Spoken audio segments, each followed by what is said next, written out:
Boker Tov les princesses. Alors, j'espère que vous allez bien. Aujourd'hui, Bezrat Hashem, nous sommes à la veille de Rosh Hashanah. Et bien sûr, Hachem ouvre devant nous le livre de la vie et le livre de la mort. Alors bien sûr, il décide qui vivra et qui quittera aussi ce monde. Et bien sûr, il décide aussi qui sera en bonne santé euh, pour connaître également la prospérité, qui connaîtra la tranquillité, combien on va gagner d'argent, combien on va aussi dépenser d'argent et où on va le dépenser, si c'est pour le Shabbat, comment on va dépenser notre argent, et on va le dépenser également dans quel domaine, par exemple faire la tzedaka, donner pour l'éducation de nos enfants, de bons morets, de bonnes morottes, et donc, et donc euh, en fait, ici, le jour de Rosh Hashanah, en réalité, eh bien, Hachem va nous donner, c'est quoi la valeur de la vie. Et, euh, et en fait, nos sages nous disent clairement que le jour de Rosh Hashanah, Hachem, il nous donne une chose plus que tout le reste. Et c'est quoi cette chose? C'est Chaim. Chaim. Alors, Chaim, c'est écrit, on remarque, au pluriel, c'est tes vies. Parce qu'en réalité, en hébreu, la vie est toujours au pluriel. Parce il y en a deux. Il y a celle que tu vis ici, le temps d'une vie terrestre, et il y a aussi la vie future qui, elle, elle est éternelle. Et donc, à Rosh Hashanah, seront décidés justement ceux-là, qui seront nos deux vies. Alors, ça veut dire quoi? Ça veut dire que Hachem va nous donner quelle sorte de vie, si elle va être sereine, si elle va être prospère, si on va gagner beaucoup d'argent, si on va avoir des préoccupations, si on va avoir une vie sans préoccupation. Eh bien, il faut savoir, comme le dit le Rav Sitruk d'ailleurs, euh, pour reprendre ses paroles, il dit bien que la vie, elle, ce n'est pas une finalité en fait. Et ce qui compte, c'est pas de vivre, c'est quelle vie et pourquoi on vit. La vie, elle, ce n'est en fait qu'un instrument et qui va nous permettre ou pas de servir Akadosh Baruch Hu. Donc, en fait, on a le libre arbitre. Si maintenant tu sers Hachem tu sers Hachem, tu vis pour servir Hachem, alors tu donnes du sens à ta vie pour Hachem et ta vie sera meilleure en tout cas. Maintenant, si jamais, Chazé Shalom, tu n'en tiens pas compte et tu remets tout à plus tard et que tu penses que tu n'as pas le temps d'étudier, que tu auras le temps plus tard, alors sache que te trompes parce qu'alors c'est une vie de mort. On appelle ça une vie de mort. Pourquoi? Parce que même, comme le dit la Gemara, même un impie, il est appelé mort. Il vit sans vivre. Voilà. Donc il attend toujours un moment pour mieux vivre, il attend que les plaisirs de la vie, et c'est tout ce qu'il attend. Donc, pourquoi on prie à Rosh Hashanah? Eh bien, en réalité, on prie à Rosh Hashanah avant tout pour qu'on puisse se transformer en bien, pour qu'on puisse s'attacher à Kadosh Baruch Hu, et bien sûr, comment on va y parvenir? À travers l'étude de la Torah. Donc, pour rappeler maintenant le jour de la mort de Moshe, par exemple, lorsque Hachem a révélé à Moshe que il devait quitter ce monde, et il lui a dit, tu n'as plus qu'un jour, tu n'as plus qu'un seul jour à vivre, Moshe. Et Moshe n'a pas cessé en fait de supplier Hachem de prolonger ses jours. Et et alors Hachem aurait souhaité prolonger la vie de Moshe au-delà de ses 120 ans et pour lui indiquer qu'il lui annonçait à contre-cœur, alors qu'est-ce qu'il a fait Hachem? Il n'a pas dit à Moshe de manière directe, tu dois mourir. Il lui a dit des jours qui s'approchent où il faut mourir. Pourquoi comme ça? Parce qu'on est tous amenés un jour ou l'autre à mourir et puisqu'Hachem a décrété, comme on le sait, la mort sur le premier homme, Adam et donc on y est tous inclus, même les tzadikim. Donc, par conséquent, lorsque Moshe il a compris que ses prières eh bien, n'étaient pas acceptées, alors il a demandé à Hachem, Maître du monde, si je dois m'en aller pour laisser ma place à un nouveau guide, ok, laisse-moi vivre alors, comme disciple, comme l'élève de Yehoshua, mon successeur. Et voilà qu'Hachem, lui, a accepté.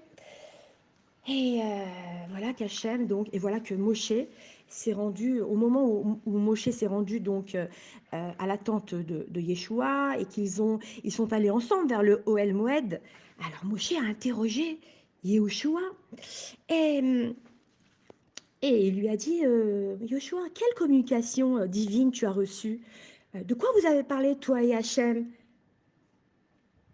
Et, et Yoshua lui a dit que les paroles d'Akadosh Baruch Hu ne se sont adressées qu'à lui seul et que lui-même ne posait pas cette question à Moshe à l'époque, quand c'était Moshe qui parlait avec Hachem, et qu'il n'avait pas l'autorisation donc de le lui révéler, comme c'est écrit. Moshe, comment a réagi Moshe? Il a pensé et il a dit, plutôt mourir 1000 fois, plutôt mourir 1000 morts que cette jalousie. Et au moment où Yeshua il s'est levé pour enseigner à Moshe, eh bien, pour enseigner au peuple, alors Moshe n'a pas compris le discours de Yeshua parce qu'Hachem lui avait retiré la sagesse. Et lorsque le peuple est venu le trouver, il lui a dit, mais Moshe, on ne comprend pas très bien les paroles de Torah de Yeshua. Et alors Moshe leur a dit, mais écoutez, je suis désolé, mais je ne peux pas vous expliquer, je ne peux plus, je ne suis plus à même de pouvoir vous expliquer. Mais en réalité, c'est parce que c'est au-delà de l'entendement humain. Ce que comprenait Moshe, il n'aurait même pas pu nous le transmettre. Et pour cette raison, eh bien, Moshe s'est senti désespéré. Il était complètement désespéré. Et pourquoi?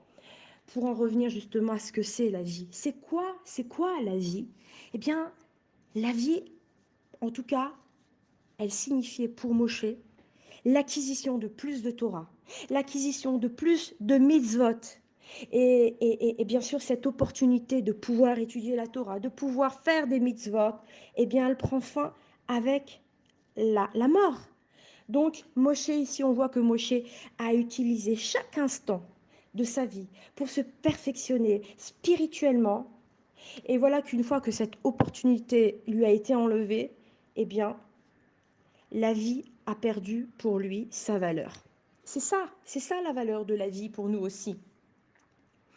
Par conséquent, nous devons vivre, pas seulement pour gagner de l'argent, nous devons vivre pas seulement pour être en bonne santé, on ne doit pas demander seulement ça à Hachem. C'est déjà écrit tout ça dans la Tfila, puisqu'elle est incluse.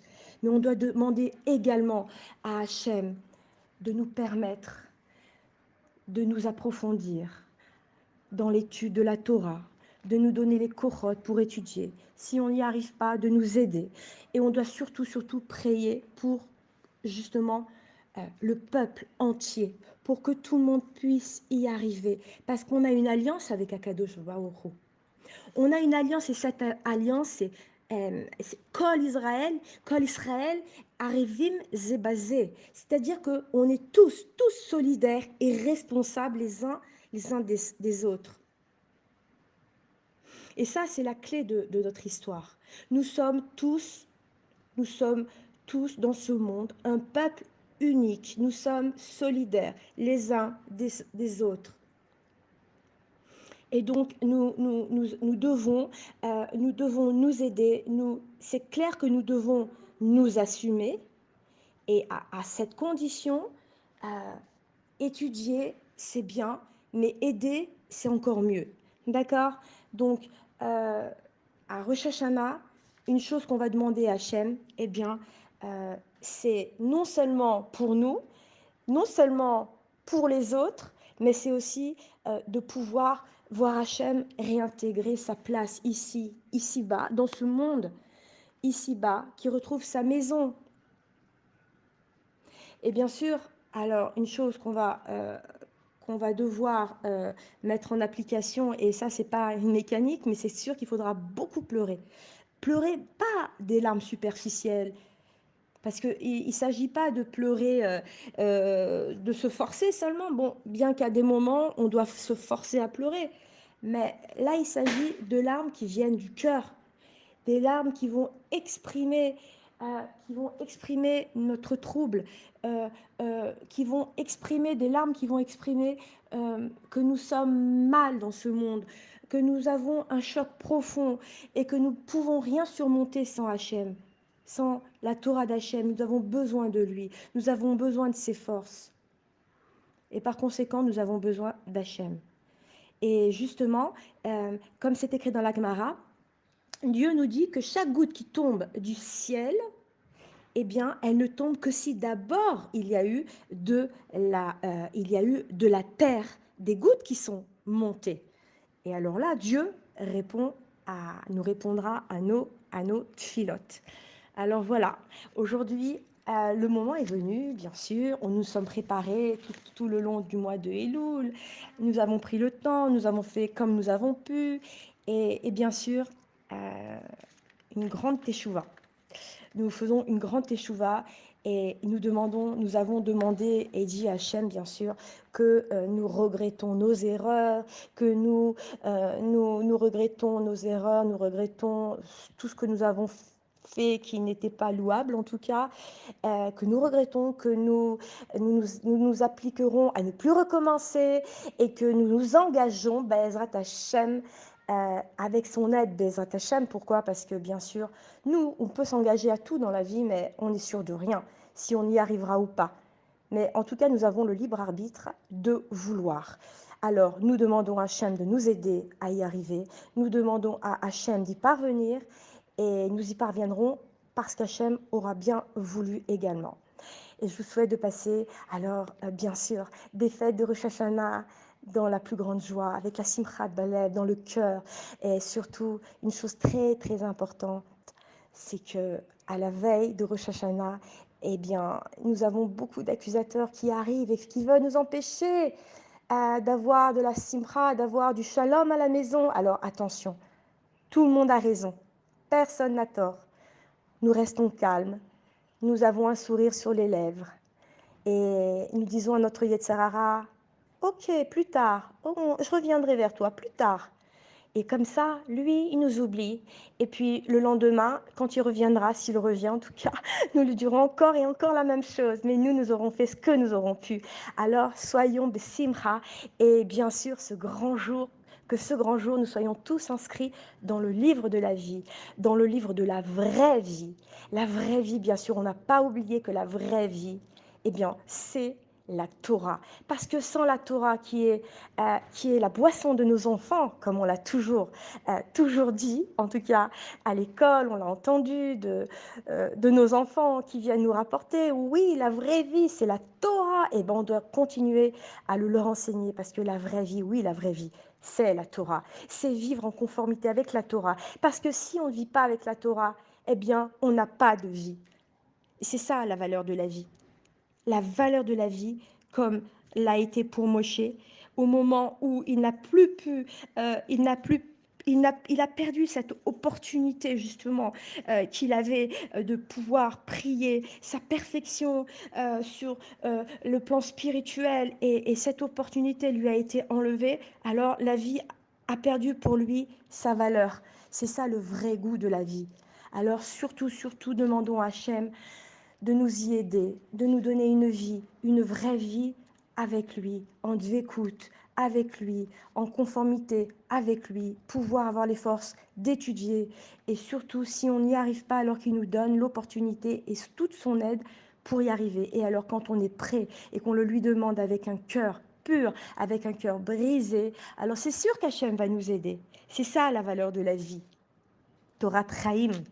Chag Sameach, et on se dit, Bezrat Hashem, eh bien, jeudi pour la suite, la suite de nos fêtes, et qu'on se retrouve devant Hachem avec tous nos désirs réalisés, avec la paix dans notre cœur, avec la sérénité, avec la santé, avec ce que nous avons besoin comme argent à utiliser et pas plus.